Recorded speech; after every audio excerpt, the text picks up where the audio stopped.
get used to the idea of light without your top 10 list every night. And another seismic shift in the world of late night television.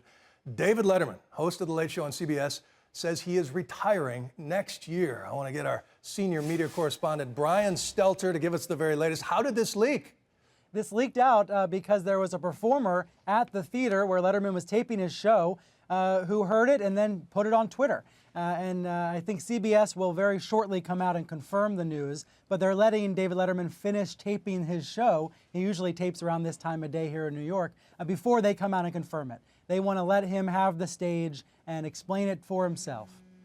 This is, for somebody who grew up eating dorm room pizza while watching Stupid Pet Tricks, this is sort of a poignant moment, Brian, but it has to have a lot to do with the changing landscape, right? The two Jimmys.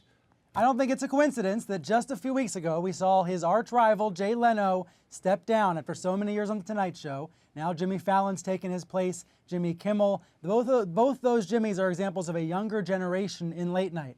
David Letterman, on the other hand, is 67. He will turn 68 in about 10 days. He is the older generation. He is the one so many people, as you're describing, grew up with. But I've got to imagine there are times where he doesn't want to be getting out of bed to do it anymore. Right. You know, Johnny Carson was a recluse away from his set. He was happiest that 1 hour. Dave is much the same. I can imagine him sort of heading up to Connecticut or going down to the islands and just disappearing.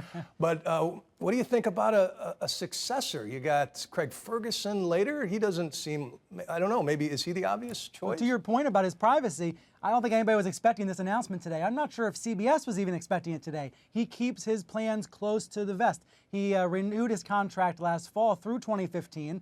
There was no indication at the time it would be his last contract, but now we know it will be. He'll be leaving sometime in 2015. We don't know when. Speculation will immediately start about Craig Kilborn, also people like Jon Stewart and Stephen Colbert, maybe even, I don't know, I'm going to throw a random name out there, Chelsea Handler. Chelsea Handler's contract is up at E at the end of the year. She's the only woman in late night, and she's going to be going somewhere. But, you know, Jon Stewart and Stephen Colbert have always been the names that have come up most often when talking about Letterman's plot. It'll be interesting to watch this because Fallon is burning up the ratings, and now you've got the Letterman sort of nostalgia tour. The race tour. is so interesting right now because of that. What an interesting epic time in late night TV.